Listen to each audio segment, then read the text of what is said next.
Hi, everyone. I'm absolutely delighted to be here with Tony Robbins. Tony, welcome and congratulations on your new book, Life Force. Thank you, brother. Nice to see you, William. Hi, it's a real pleasure.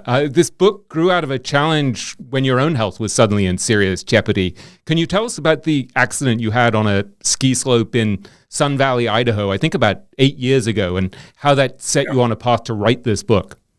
Yeah, it was, I think about 6 or 7 years ago, but it was crazy. I've always been, interested in anything that make health stronger. And, I'm a biohacker, so my work requires me to go 12, 14 hours a day on stage with 15, 20,000 people. So I thought I had all the tools all together. But when you start chasing a 22-year-old professional snowboarder down the mountain and you don't snowboard very much, I got quite an education and I had a wreck. I literally thought I broke my neck. But as it turned out, I just tore my rotator cuff severely. I was in 9/9 pain on a 0 to 10 scale. And so, I do what you normally do. You're right. I couldn't sleep. I only had an hour's sleep.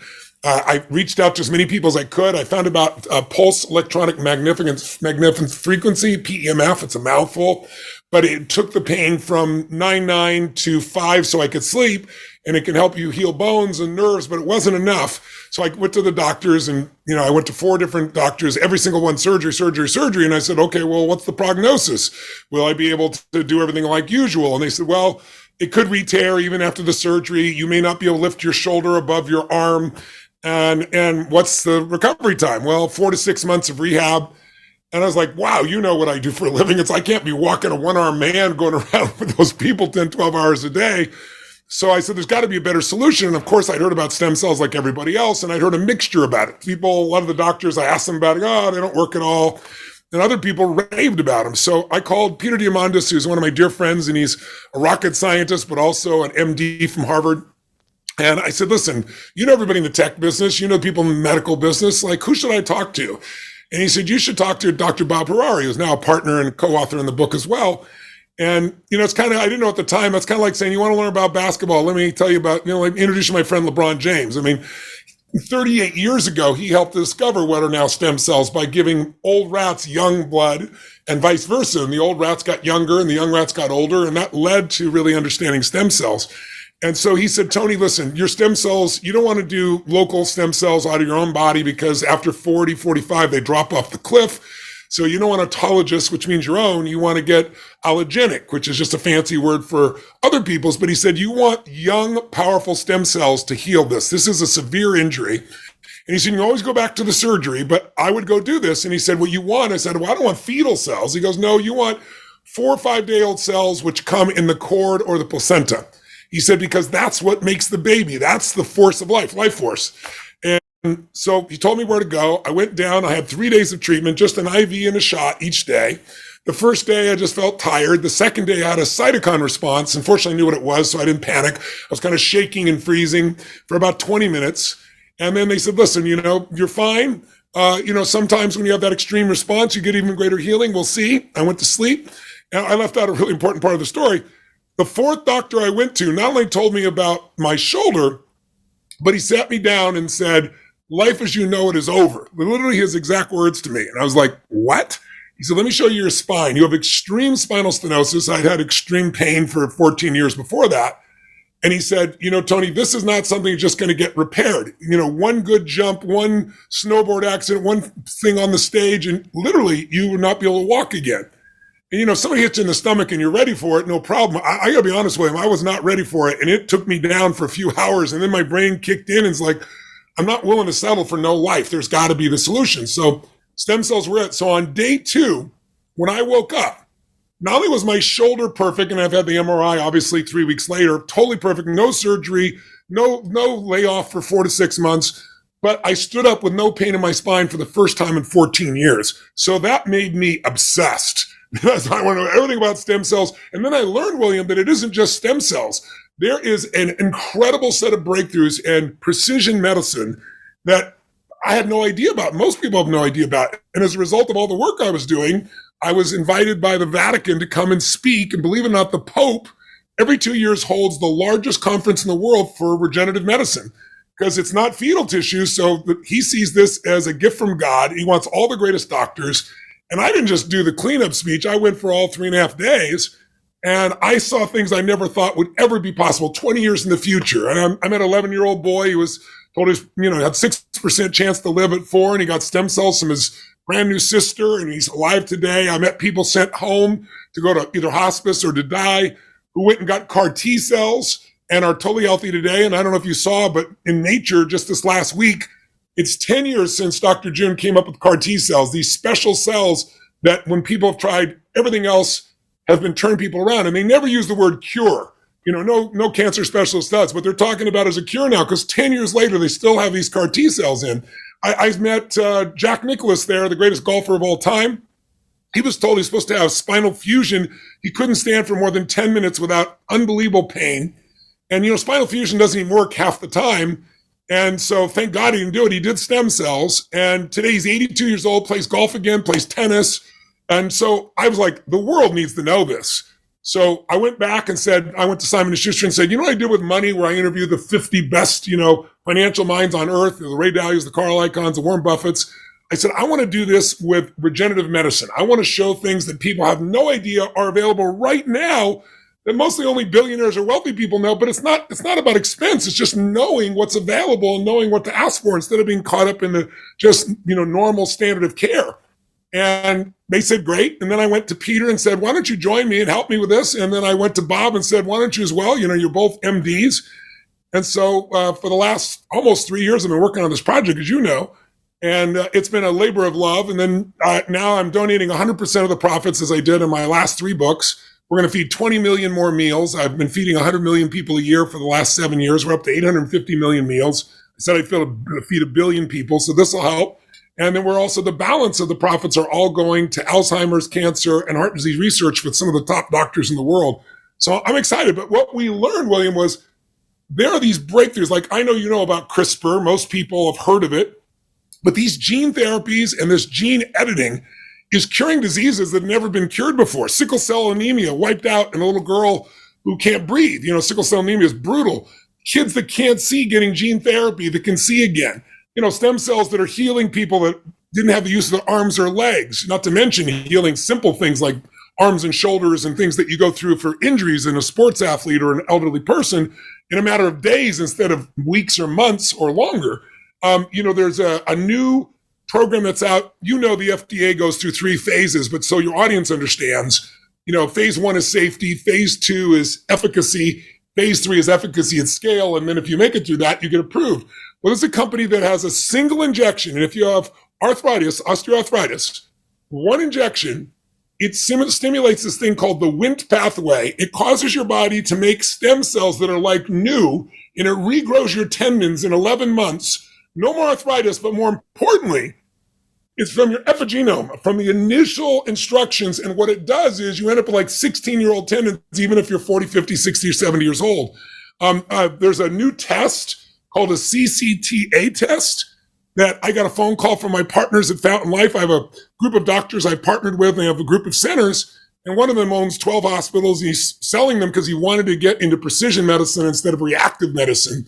And he called me up, and he's a really understated guy. Like, he doesn't overstate anything. He says, Tony, you got to come to the center. The greatest breakthrough in cardiology in the last 10 years we've got first access to. And I'm like, well, what is it? He said, well, if you look, heart disease is the number 1 killer of men and women. He said, if you look at a CT scan, the high resolution, the best, it's very hard to read. Lots of times mistakes are made. They're looking to see, do you have those plaques and what's the level of calcium? He said, but they can't really verify clearly what is calcified, which means it's healed, versus what is still loose and could break off and become a widowmaker, give you a stroke or give you a heart attack. He said, but there's this new AI, and we're the first ones to have access. And he said, it literally goes on up and opens all your arteries digitally, seeks out and says, what is calcified, what is not, gives you a score, and it can predict a heart attack 5 years in advance and tell you what to do to prevent it. So my father-in-law was with me, who was just turning 80. I love him to death.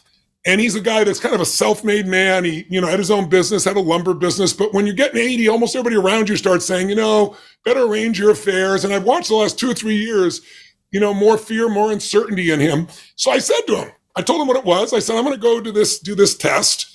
And I said, why don't you come with me? I said, we're both at a stage of life where we're going to certainly have some of these, liquid versions, the ones that can break down.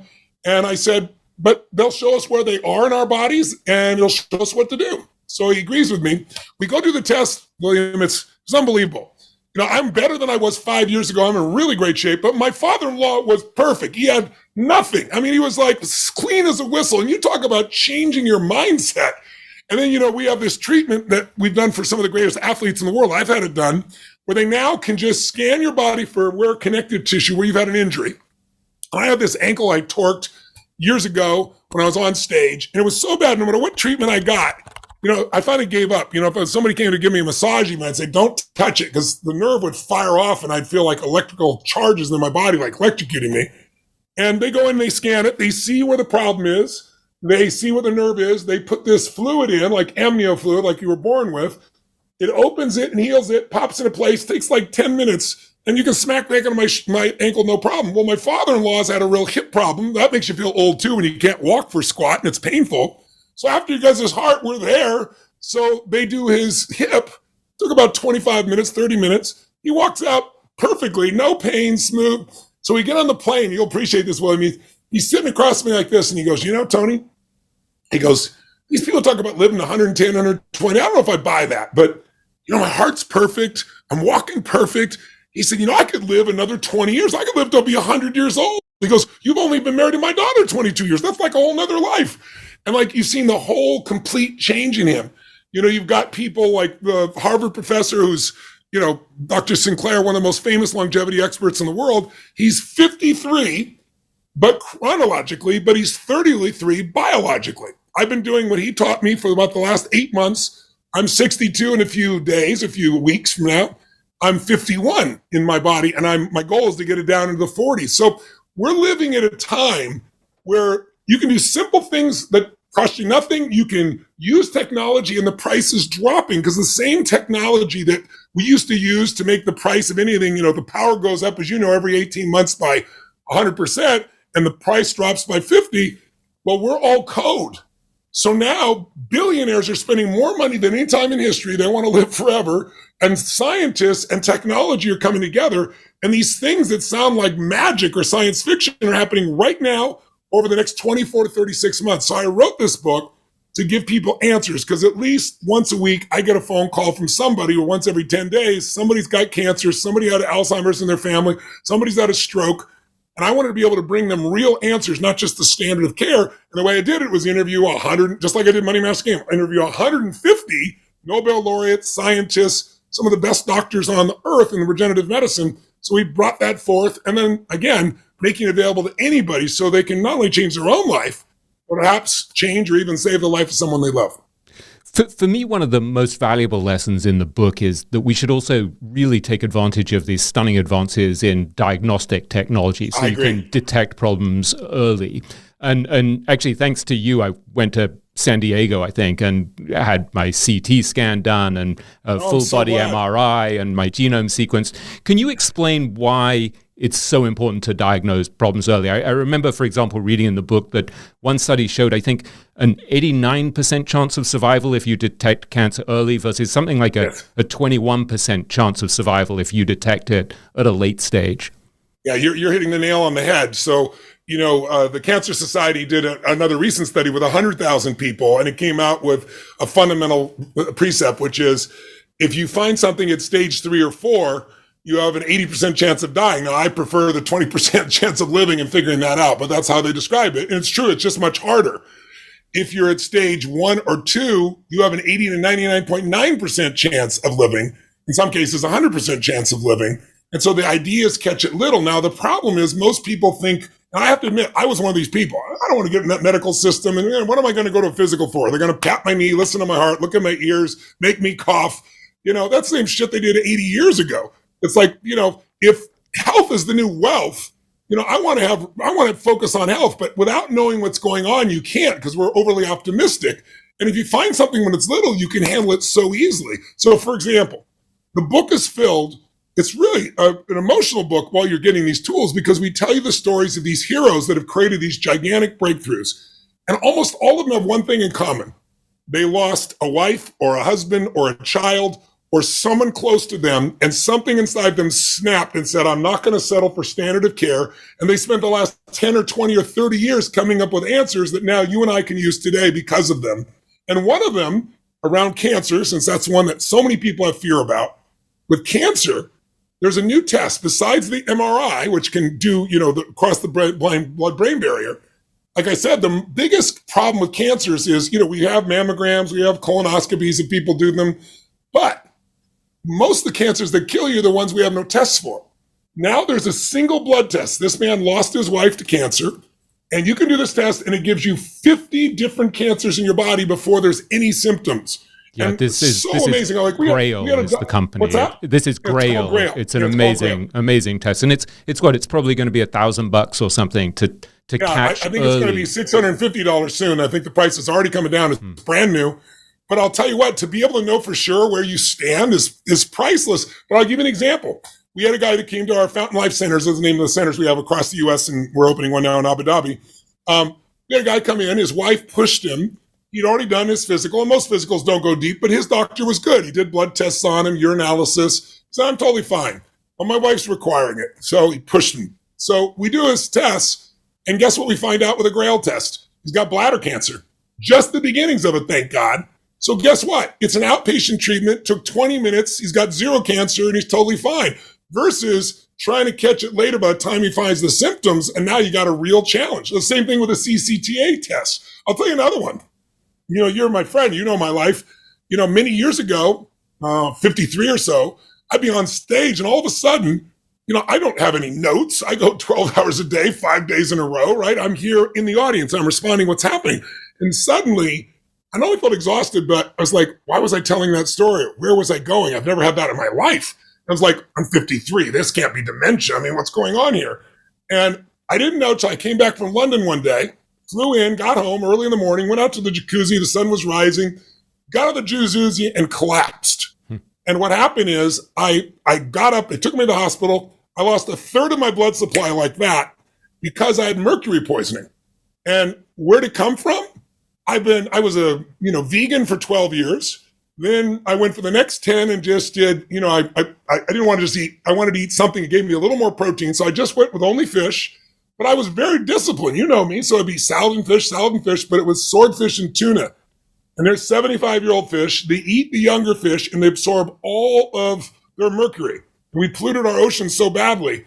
And I don't methylate well. It's a technical term for what your body does to break things down. So they found out on a 0 to 5 scale, I was 123. 5 is could be really lethal. It was the most they'd ever measured. They actually sent the health department here in Florida out to my house to interview my staff because they thought maybe my wife, who you know well, William, was the most beautiful person you could ever imagine. They thought maybe she's trying to kill me because I have a large life insurance policy, but obviously not. And they found out it was the fish. So I would say 1 out of 3 of my friends minimum, or people I recommend, go get a metals test. It's super inexpensive. You find you might have cadmium, you might have zinc, or you might have lead, you might have mercury, and you want to catch it when it's small and it's easy to get out because it's taken me 5 years to get it out. I took it from, about 123 down to 8 on the 0 to 5 scale, but I'm still detoxing it. It doesn't stop my memories now. I don't have the energy problem, but it's that important. Another one that's simple is hormones. Most women know about hormone replacement therapy because of menopause. And there's a lot of controversy. And in this book, I have an entire chapter just on women's health, and I did not write it. I had 3 female doctors, scientists, geniuses write it because I want it written for a woman's perspective for a woman. But one of the things that happens is, we think about replacement therapy for menopause, but before you get to menopause, or even a man, we have biochemical changes. And usually, by the time you go to your doctor and they're going to recommend something, you have problems. But now they have hormone optimization therapy, which is small changes that make a radical change in your energy or your health or strength. So we had a man who came in, who was 53, I think 54 years old, and, listless, brain fog, 36 pounds overweight, can't lose weight, really try to work out, wife complaining, no intimacy, and he's mad and frustrated with everything. And he's like, I've already had my blood tests, I've done everything else, and, here's what happens. He's at 225 on his testosterone. So you're not in danger till you're about 150. But most men need 700, 800, 900 to feel human. And so all we had to do is make this small change in his hormones, And all of a sudden, an explosive change. He lost 36 pounds in about 4 months, found back his no more brain fog, feels 10 years younger. So you gotta, ignorance is not bliss. Ignorance is pain. Ignorance is lack of energy. Ignorance can mean death if we don't know what we're doing. And so some of these diagnostic tests are just priceless today.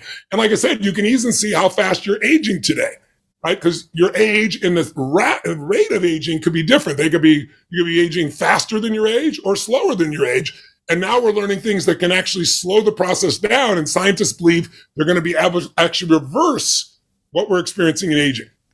Another major theme of the book is that these simple lifestyle changes like exercise, good nutrition, intermittent fasting, and sleep are surprisingly transformative for your health, your energy, your quality of life. I think at one point you write that exercise can actually reduce the risk of cancer by something like 45%, type 2 diabetes by 50% maybe. If we want to be fitter and healthier and more energized, what are a couple of the most effective things we can do now to upgrade these lifestyle choices? That's great, because beyond technology, there's these basic things that are huge. So let's start with sleep, because the one I didn't do. You know me pretty well, right? So I've been a 4 or 5 hour sleeper. I'll sleep when I die. My wife loves 8 hours, come to bed.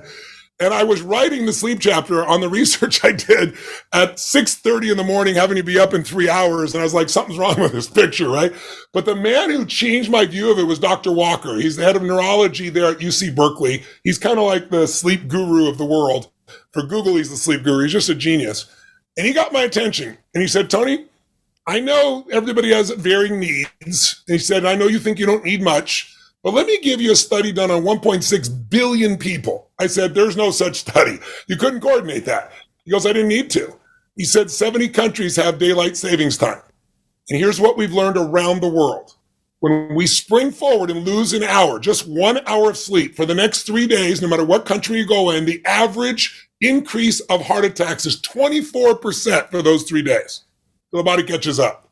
When we fall back and get an extra hour, it drops an average heart attacks drop 21%. He even correlates it to accidents because of people's focus and so forth. So then he showed me that men that sleep 4 to 5 hours a night usually have testosterone levels that are for someone 10 years older than they are. It's like, okay, you got my full attention. And then he showed me that for women, intimacy-wise, he said, not everyone needs exactly 8 hours, but for every hour less than what the body needs, they have about a 14% less desire to be intimate. So a woman who's missing 2 hours sleep or 3 hours sleep is not going to feel any desire. And then, their relationship doesn't feel as connected and so forth. And the solutions are so simple. Like the body works on rhythms. One of the most powerful things is having a specific time to go to sleep and wake up consistently. It changes what the body can do. It now has certainty. Another one is making sure that you reduce the temperature in the room between 65 and 67 degrees. At that temperature, you sleep at a deeper level. Some people do those little chill pads, in the bed. Other people just do it with the temperature of the room. Yeah, Peter Diamandis convinced me to get one of those ULA pads for my wife. I've never seen her sleep more in my life. It's the most astonishing thing. It works. It's weird. These little interventions actually can be transformative. And they change your life for the rest of your life. A third one, most people know you shouldn't be looking at blue light, but of course almost everybody does. That's why people are up on their iPads and their iPhones. So you can put on these simple glasses that make things have a red tone, and so it doesn't overstimulate the brain. So you can still watch or do whatever you want, but when you're ready to sleep, the brain is ready to sleep also. So those are just a couple of the things that are there. When you talk about exercise, why don't people exercise? Because most of them do it so extremely when they finally go to do it that they're in such pain that they stop. It feels like a pain, or they say I have no time. So what the science shows is smaller amounts of exercise more consistently causes people to produce greater results. So a little 10-minute exercise or 12 minutes, 5 days a week, even though it'd be nice to do more, will create so much momentum you won't get injured. Or I'll give you an example. There's a company I invested in because I was exposed to it years ago. It's called OsteoStrong. And what they found is, for women, most women are really aware that bone density changes radically as you get into your 50s and beyond. It can be extremely dangerous. It's as bad as breast cancer in terms of the impact on women. And so most men don't know that your muscles are limited by your bone density. If you have stronger bone density, you can build stronger muscles. And so a lot of Olympic athletes do this now, but they have this technique that causes you. I did this before they had these machines where I took a woman who was, I think she was 62, 63, gray-haired lady. I took her to Gold's Gym when I first learned about this technique. And the technique then was you find a weight that you can't lock out, but you don't bring it down here. If a car was coming, you wouldn't try and stop it here. You'd stop it out here, right? And then it uses all your muscles. So their whole thing is how to use most muscles at once, but also stimulate them with the right form of stimulus. And you need a much stronger stimulus than most people get, but then you need rest. And they found this by doing a study on 35,000 bodybuilders, 6-7 day a week guys going to the gym. Almost all of them plateau. And out of the study, many things came, muscle confusion techniques, lots of them. But one of the things they learned was that when these people got sick or injured and they were off for 10 days or more and came back, they almost always did a personal best. So most of us overtrain. So I take this woman to Gold's Gym. I got a camera crew because I want to see this because I've been hearing about this. There's a 25-year-old roughly guy, ponytail, doing the leg press with a bunch of weight. He's sweating like crazy, finishes his set, and he's going to do another set. And this lady says to him, "Excuse me, sir, while you're resting, could I just jump in and do a quick set?"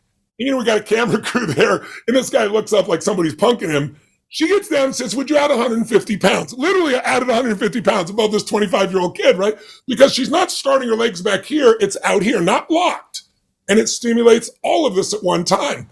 So I went and did this. And my first time I used to bench press like 225. And my first time I could hold 450. But the problem was I got up to like 595. And then one arm was stronger than the other. And I torqued myself and got injured after I'd added about 22 pounds of muscle. So I stopped doing it. I said, someday I thought somebody do it with air pressure. Someone will come up with some computerized systems. So now there's centers, about 150 of them around the world called OsteoStrong. The workout is 10 minutes, literally 10 minutes. You can wear your clothes.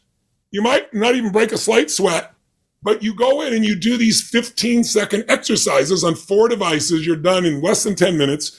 And it's unbelievable. You don't work out again for another week, sometimes 10 days. If you come back and don't get stronger, you wait 10 days and you'll get stronger the next time. Then there's also the things that'll get you worked out that, like with VR now, a lot of people work out because it's boring. And there's these incredible workout facilities that have been created now where, like, I'm not a gamer, but I went and did one of these. I bought one because it's just like, it's so much fun. You don't even realize you're working out, but at the same time, you're playing this game and you're working yourself out. So physical exercise, but I'll give you the simplest one. JAMA did a study. If a person walks on a treadmill or live 1 hour for a day, 5 days a week, reduce your chance of a heart attack by 52%. So it's like, there's little things that you can do that can make these big differences. Most of the book is about optimizing your physical health, but the last 2 chapters obviously are about the power of the mind and how our mindset determines the quality of our lives. We've all obviously been through a lot during this pandemic period, whether it's getting sick or financial challenges or fear and stress or losing people we love. And when I asked people on Twitter for questions they'd like me to ask you, someone called Misha Sharikov, who I'm going to send a signed copy of my book to thank them, said, "How do you deal with deep emotional adversity?" And I'm wondering if you could give us your perspective on how to take control of our minds so that when these extreme challenges come up, whether it's COVID or business challenges or health challenges, how do we actually deal with it so that they don't wreck our lives? Well, one thing that we all have to remember, and I write about this in this book, is that we all are going to experience extreme stress in our life. It's the one common denominator. I don't care if you're a multi-billionaire. I don't care if you have the greatest family. I don't care if you've tried to do everything right. Something's going to happen. Your house is going to burn down. Somebody's going to burglarize you. You're going to lose a dear friend. Someone's going to tell you you have a tumor. I mean, that doesn't sound very positive. Aren't you glad you showed up to hear Tony talk about this? But it's the truth. If it hasn't happened, it's going to. I've had all the above, right? But what I've learned over time is when you push through extreme stress, some people just give up and collapse and go to this emotional wasted place. If you can first take care of your body and mind, if you can feed your mind 20, 30 minutes a day, something you go after because your mind's focused on that, as opposed to what comes at you in your pocket with clickbait, something that makes you stronger psychologically, emotionally, physically, that's what you manufacture your life from. But then also it's what you do with your body, where you push, like the human system responds to challenge. The more we challenge, the more we grow. And so, I do things every day. I have a set of daily regimens that push me to get stronger and stronger. Like I said, I'm going to be 62 years old. I'm doing things I couldn't do when I was 27 years old, to give you an idea. Faster, stronger, better. I can lift more weight. But it's because we're pushing. And when you do that, when you push through extreme stress, however you do it, three things happen. One, you discover how strong you really are, because we all underestimate ourselves. Two, you find out how your real friends and family are, because they're the only ones that stick around when all hell's breaking loose. And three, you build almost an immunity to all the stuff that used to stress you out. I have a friend that was in Vietnam and locked up in North Korea, and by the North Koreans, it's just like a crazy experience. 7 years locked up in a cell by himself on an angle, chained to the floor, and he'd go to the bathroom so the acids would run down his back and burn his back. You know, I remember seeing him one time, a decade or two later, 3 years later, I became friends with him. His name's Captain Coffee. And I said, Captain Coffee, I said, I can't believe you're not stressed about what the IRS is doing. He had this IRS agent who was out to get him for whatever reason, and he won the thing. But it took him 4 years of his life to get his money back and go through this. And he goes, Tony, after going through what I've been through, what the heck do the IRS can do to us, you know? So it's a different frame. But also, you need to realize the power of your mind's more than you realize. So, like, just a simple example. We all know about placebos. They were discovered, I should say, in World War II. A doctor was treating people, and they ran out of morphine. The nurse saved him. She created saline solution, gave it to him, and initially said to him, here you got more morphine. Now, you need morphine, or these men go into shock, and their pain is extreme, right? He believed it was morphine, so his physiology is focused. He said, listen, you'll be out of pain in literally a matter of seconds. He injected them. Nobody died. Nobody went into shock. Most of the people, their pain disappeared, and they had nothing but what we now call a placebo. So when he came back from the war at Harvard, he is the one that started the studies that now are the basis of most, chemistry, which is we compare it to a placebo, to an inert piece. What most people don't talk about is a lot of times placebos are more powerful than the drugs, but no one's going to tell you that because they don't make billions of dollars selling a placebo. But here's what we've also learned. The size of the intervention affects how strong your brain believes and how you send healing to your own body. So if I give you a small pill versus a big pill, statistically changes are radical. If I give you an injection, much more powerful than a pill in terms of the amount of change. They even do fake surgeries, placebo surgeries. The VA did a study, I put it in the book. They did arthroscopic surgery, and they took a third of the people and didn't do surgery. They just cut a little thing across their knee and sewed it up, didn't change the knee at all. And a year later, the people who had not had surgery but thought they had the surgery were the least amount of pain, the most amount of mobility, and they don't even fund it anymore. It's more than that. You can give somebody a drug that makes their body do something, and your mind can overcome it. So Harvard did a study. They gave people barbiturates, which of course slow your body down, give them a big red pill and said, this is an amphetamine that's going to send you through the roof. Every single person they tested went through the roof. And we can make ourselves sick by our brains. So, I interviewed Norman Cousins when I was 24 years old. If people don't know who he is, he was kind of the father of psychoneuroimmunology, how our brains can change our immune systems. He had a deadly disease, massively painful, did not want to do traditional approach.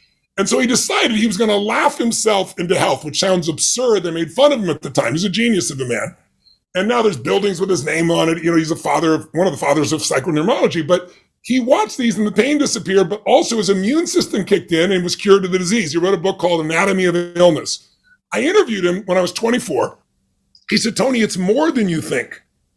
We not only can make ourselves sick, we can make other people sick because it's viral. I said, what do you mean it's viral? He goes, if somebody, yawns and you find yourself yawning, don't yawn, right? Or somebody laughs, it's not that funny, but they're having such a good time, you find yourself laughing. He goes, it happens with symptoms of disease. He gave me an example. He said, I was at this college football game, and somebody got really sick, projectile vomiting. And of course, the doctor on staff came to look at this man. He's asking him what happened, what was different, trying to figure out what the cause was. And the only thing that seemed different in his regimen was he'd gone to the vending machine, and shortly after this happened, so he thought the vending machine must have pollution in the Cokes or in the soda. So he announced it because he didn't want anybody else to get sick over the loudspeaker during the football game. And he said, Tony, it was like a movie. He said people started projectile vomiting over the next 5, 10, 15, 20 minutes all over. He said it was like viral catching. And then and literally 12 different ambulances came to take people to hospitals. This is how serious it was. And then an hour later, they did some tests and found it wasn't the vending machine. They announced it, and suddenly everybody got well.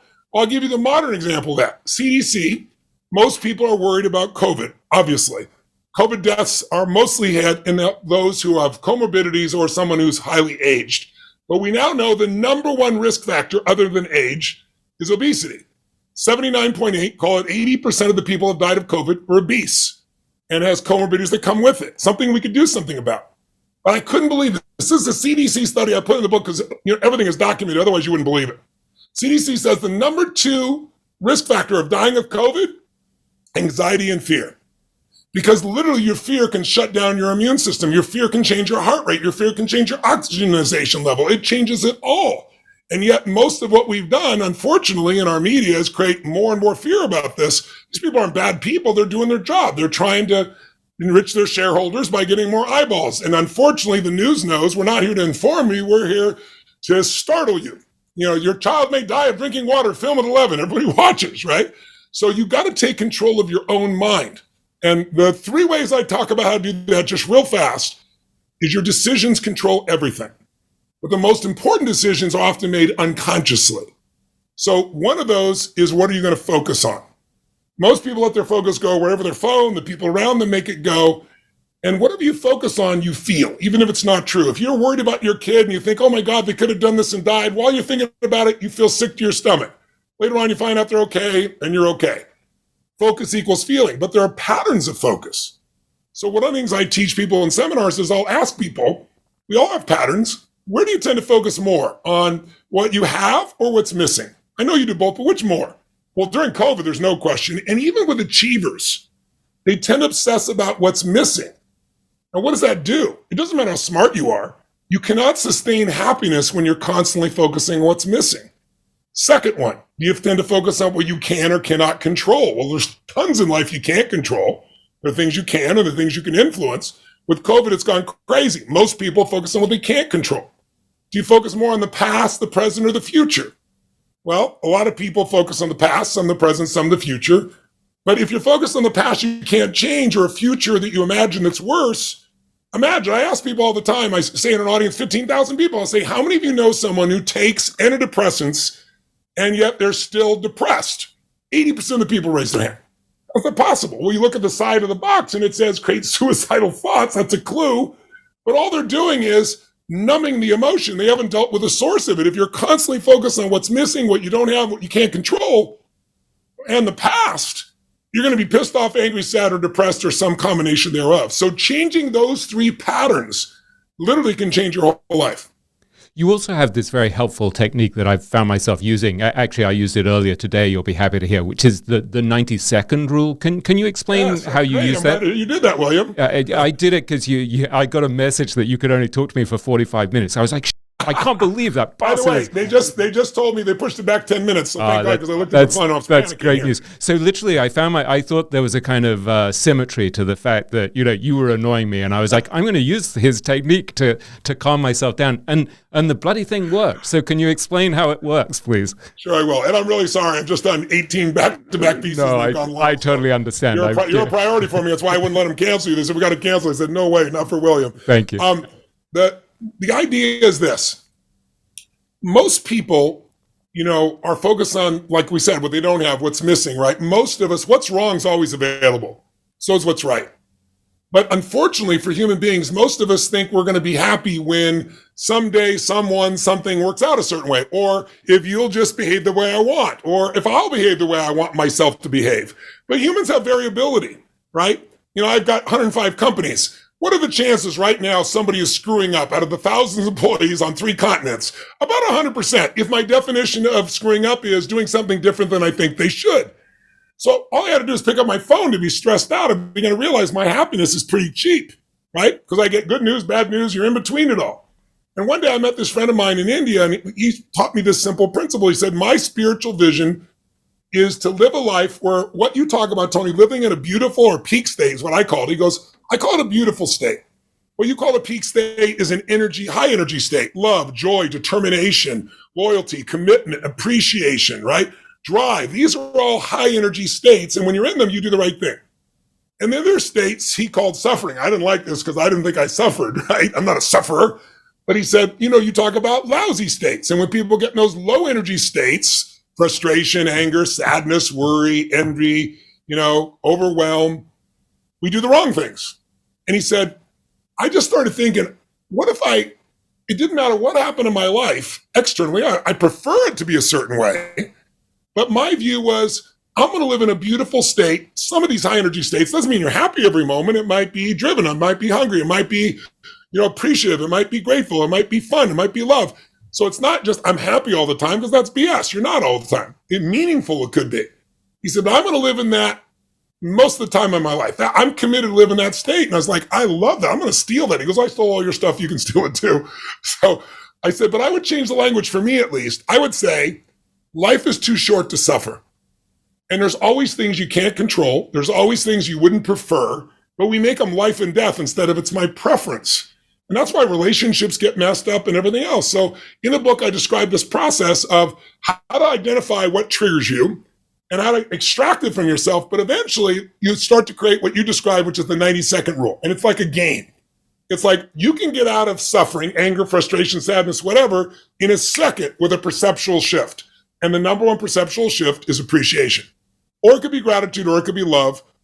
But the minute you appreciate something, the suffering is gone. Because suffering doesn't come from the facts.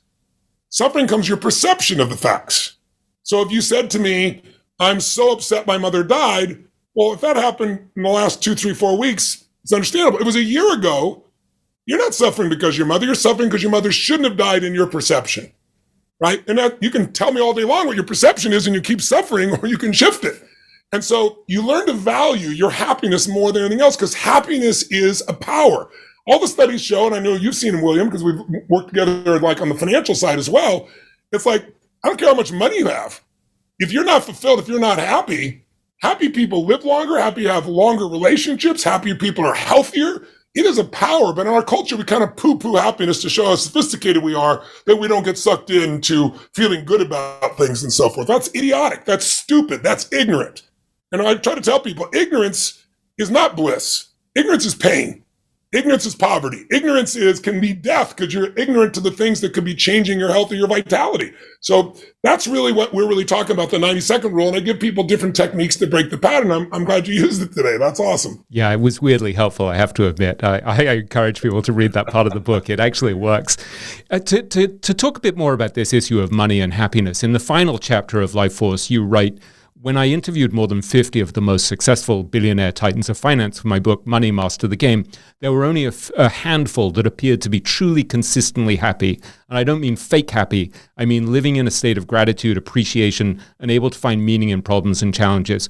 And I wondered if you could talk a bit more about this issue of money, because you grew up in a poor family, right? I mean, there were times where your mum and your fathers couldn't afford food or clothes, or you really had difficulties. And now I think it's fair to say you have hundreds of millions of dollars and you own beautiful houses and you fly in a private plane. And so you've experienced both ends of the spectrum. And a lot of people listening to this podcast kind of, I think, share my fairy tale illusion that if I become super rich, it's going to solve a lot of my problems. And I wondered if you could talk a bit about what the money does give you and what it doesn't give you, having experienced both ends of the spectrum. That's interesting, because I can tell you not only from my own experience, but I've had the privilege of working with some of the most successful financial people on the face of the earth. And that's why I alluded to that. When people hear that, well, these people, not many of them are really happy. When people say to me, you'll see that money doesn't make you happy. Well, money doesn't make you anything. It magnifies who you are. If you're mean, you have more to be mean with. If you're more giving, you have more to give. And so it's an illusion. When I was growing up, I had 4 different fathers. We had no money for food. It's why I provide 100 million meals a year. These billion meals that I'm doing right now, feeding America. And, what I learned, I thought was, every father couldn't provide. My mother talked about it. They always argued about money. And it was all true. All those arguments happened. But if they didn't have the money argument, I learned very clearly over the years, they would have argued about something else. Money can certainly create that feeling of scarcity and anger and fear and resentment of those who think you think have more and they were lucky or something. But, the person who changed my life was my original mentor, Jim Rohn. And he really taught me something interesting. First, I've learned later in life, you just got to put happiness first. If you don't put happiness first, how many people have you seen who are incredibly wealthy who've taken their life just in the last few years alone? You can think of fashion designers who just did this. You can think of a great guy from CNN, the food expert that we all knew, Anthony Bourdain. You can look at, some great comedians that have taken their life who had more money than they could possibly spend. You don't need a lot of homework to see money doesn't make you happy. But what does make you happy, I found, is having a meaningful life. And a meaningful life doesn't mean you're happy every moment. It just means you have a sense that you're growing and you're giving. Like, there's only two rules in the universe that seem immutable to me. They're not my rules. I just look around. Everything in the universe grows or it dies, and everything in the universe contributes or it's eventually eliminated by evolution. And so you look at people that are happy and say, what makes people happy? The answer is progress. Progress equals happiness. You know, a lot of people achieve a goal, they work so hard for it, and then they go, is this all there is?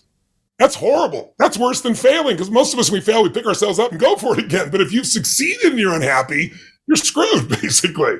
But there's the other side. There's the times when you worked your tail off and you're enthralled. It isn't like, is this all there is? You're enthralled. For how long? How long do you stay happy when this magnificent thing happens? For a year? 9 months? 6 months? 3 months? 3 weeks? 3 hours? 3 days? 3 minutes?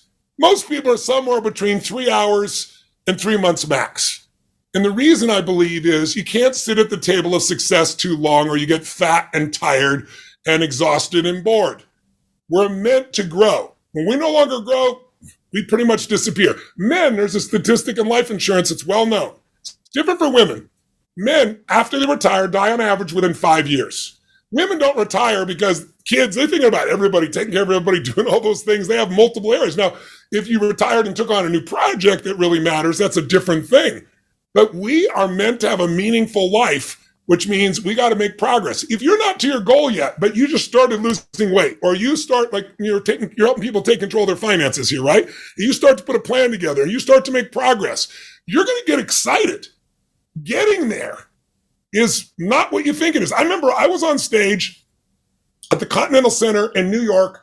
I was 39 years old and I'd worked for my entire life, 20-hour days, and I'd done very well by most people's standards. But now I had a public company, went public while I was on stage, and I was doing what I love most, 15,000 people. And when you really give your all, people are incredibly generous. And it's this virtuous cycle. I'm pouring into them, they're pouring into me. It's just pure love and joy and happiness. I'm having the best time. And during a stretch break, someone came and whispered in my ear, the company gone public, and my stock was worth $400 million. And I was 39 years old. And that didn't matter. That's beyond my other assets. And I was like, that's incredible. That's extraordinary. And then I went right back to what I was doing and had the time of my life. And then I went home that night. It's a true story. And I felt depressed, and I never felt depressed. And the reason was, the guy on stage, if you meet me on stage, I'm the same guy on the street. But I was in a relationship with a woman where in the beginning, she loved that I made things happen. I took charge, made it happen. But, sometimes you get in a relationship with somebody you love that initially because it's a part of yourself you've not developed. That's why you're attracted. And if you stick with them long enough and you don't grow, you'll be pissed at them. And so I tried to adapt. I was such a pleaser at that stage of my life. And I'd get quiet, do these things that I wouldn't be myself. And I remember, I'm old enough, you might be, William, to remember VH1 used to have this show called Behind the Music. It was always a band. They tell their story, they get to the peak of success, and then somebody drug overdose or they get a car accident. It was the same story every time. And I remember saying to myself that day, I'm not going to be a VH1 story. And so I made this change in my life, in my relationship side. But the money, the money went up. And by the way, it was 1999. So you can imagine what happened in 2000 with the crash. Most of it went away, but I became somebody better. Like if I'd had all that money at that stage, I don't know if I would have developed the same levels I did. Now I'm actually much further than I was back then, but I had another, 20 years of development that I've done. And I did it for different reasons. I didn't do it for the economics. I did it because it's meaningful. And I think that's what people need if they want to have an extraordinary life. It seems like for you, the key is always a matter of sharing and service. Like I remember, I hope I'm not speaking out of school here, but I once asked you what you said to yourself as you got on a stage with 12, 15, 20,000 people. And you said to me, Lord, use me. And I know you're a spiritual guy. And I think that's something people don't really know about you is the degree to which you're trying to be a force for something good, whether you regard it as grace or God or the universe or Mother Nature or whatever. Can you talk about that? Because I think it's so central actually to having a happy and meaningful life. So I'm not saying this in a proselytizing way, but actually I think it's a really essential part of happiness and fulfillment. I think you need daily rituals that bring you back to the fact that there's something greater than yourself and also connect you to serving. The word hero comes in Latin from servo, which means servant. Some people think hero means, beat on my chest, look who I am. And to me, that's insane because the people that do that, no one can stand them. We could pick some political figures, but we won't mention names or anything else, right? And people just are turned off by it. More importantly, the quality of your life is the quality of your relationships. And relationships come from only one thing, really, truly caring about another person. And, I care about strangers. I know it sounds absurd, but I think you know me well enough to know it's true. And so, I got to a point in my life where I'm serving, I'm loving, I wouldn't stop. But I didn't need any other economics. It's like I'm not obsessed, and like you said, I'm privileged to have planes and an island and all these things. But you can take all that stuff away. It doesn't change who I become as a man. That's what I own. All the other stuff can go away. And a big part of who I become as a man is like I remember when I was getting ready to do Money Master the Game, and I was interviewing all these billionaires, like I said, and I'm like looking around and seeing all these people suffering, and it's just like, this is wrong. I can't do everything, but I can do something. And that kind of started me with big goals in terms of contribution philanthropy. Now, if you won't give a dime out of a dollar, I'm going to tell you right now, when my earliest stages, I know you know the story I wrote about in the book, financial book, I had $26 to my name and I gave all of it away after having a $6 meal one time.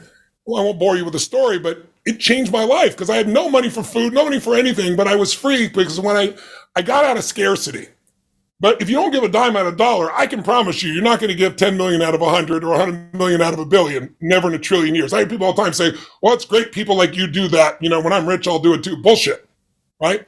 But I started getting not just economics about philanthropy. It was like, I went to India and I saw these children dying of waterborne disease. And I was like, I got to do something. This is not that hard to solve. So now I provide 250,000 people a day with fresh water. I'm trying to move it up to 1 million people a day for the resources of the people that I have there. I own a plane, so I'm not an idiot.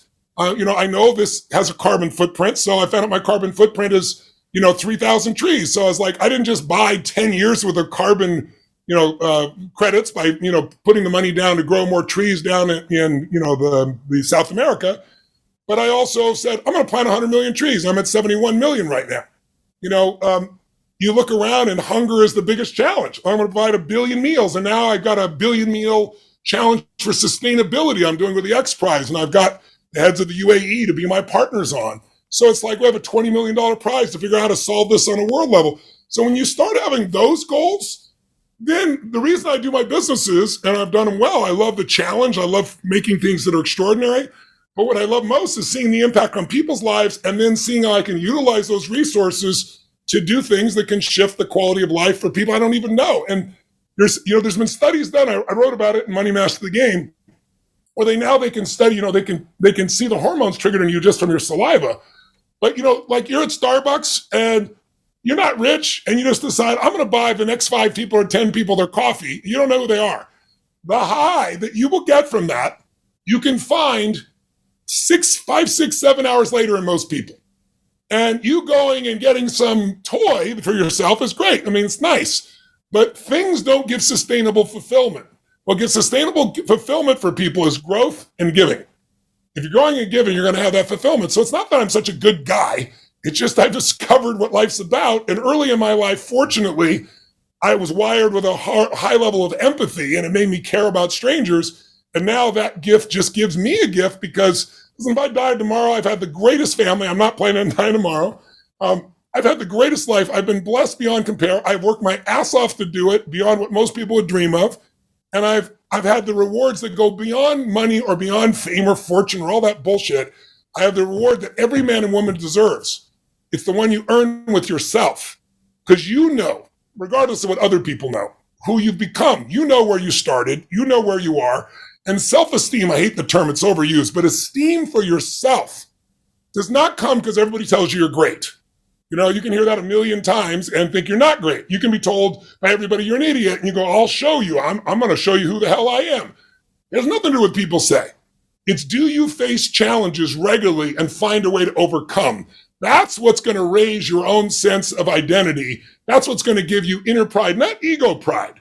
I'm talking about a pride that you deserve because you've earned it. And I think every man and woman deserves that. Brother, I got to wrap it up because they've signaled me now. I've got to get over there. But I've loved this conversation. I'm glad we almost got to a full hour anyway. It's such a pleasure. I want to ask you one final question since we have an investment audience here. You've spent so much time with friends of yours like Paul Tudor Jones, who's multi-billionaire, Ray Dalio, multi-billionaire, incredibly successful people. You write here about people like Martin Rothblatt, some of the most extraordinary entrepreneurs you've come across. If we're trying to replicate these people, model these people and think, okay, what can I learn that these people have in common? What have you learned from hanging out with these absolutely extraordinary people that can help us on our own journey? Well, I can tell you, because early on, people asked me, and I was the burning question as I met these people early in my career, and then I just saw the pattern over and over again. Like, what sets them apart? Hunger. I love crazily intelligent people, wickedly intelligent people, but I know a lot of them can't fight their way out of a paper bag. It's hunger that separates people. The hunger to grow, the hunger to give, the hunger to master, the hunger to go to another level. You look at somebody like Marc Benioff at Salesforce, or, Ray Dalio, who's, unbelievable human being, or you look over at, Sir Richard Branson. I mean, Richard Branson is as driven today as when he was, 16 in that crypt starting Virgin, in the cemetery, and he's in his late 60s. That hunger to be more, do more, give more, share more, and not settle is the factor, because it'll get you to maximize everything else. But from a practical perspective also, it's the capacity to do three things. Pattern recognition. Anyone who's extraordinary in investing, in business, in music, in entertainment, in parenting, in health, I am obsessed with finding patterns. Humanity changed from survival, hunter-gatherers, to communities when we figured out one pattern, the pattern of seasons. So we knew if we plant in the winter, it doesn't matter how hard you work, you're going to get nothing. But if we plant in the spring, protect in the summer, reap in the fall, hang on to some for the winter, we got to build communities, cities, states in the world. That changed humanity.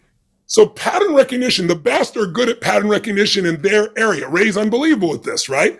$168 billion, I think is what he has right now. I was doing my first interview with him years ago, and the Prime Minister of China calls for some coaching. Well, he goes, do you mind if I take this? It's quite fine. Go ahead. It's just amazing. But the second skill is pattern utilization. Some people recognize the pattern, so it's not chaos anymore, but they don't know what to do. You got to know how to use the pattern. And the real masters, William, and you know them as well as I do, and you've done this in your life in some areas as well as I have, it's like you learn other people's patterns to play the piano, and then after enough time, something magical happens. You don't just know them and use them. You're able to start creating your own patterns because you have so many reference points. And pattern creation is what Ray Dalio is, not just recognition and utilization. That's what Marc Benioff is. That's what Serena Williams is. That's what Tom Brady is. I mean, the greatest of all time, and I have the privilege of working with some of the greatest GOATs, the greatest of all time athletes, for example, they all are unbelievable pattern recognition, creation, and utilization, I should say, in creation. But what sets them apart and why they do it fully? Hunger. That's great. Thank you so much, Tony. You've been a great force for good in my own life, and I really want to thank you from the bottom of my heart. So, as you've been for me, here. William, you understate your value to me too. I send you all my love and appreciation. Thank you so much. All right, lots of love, and I hope our audience has enjoyed the conversation as much as I have. Take care. And you got your hour in. I gotta go. It's magnificent. I won in the end. Talk to you soon. All right, take care. Lots of. Take care of you, brother. Take care. Cheers. Thanks for watching. Make sure to subscribe and hit that notification bell so you don't miss out on the next podcast episode and new investing resources. What are your takeaways and thoughts on this discussion? Let us know in the comments section below.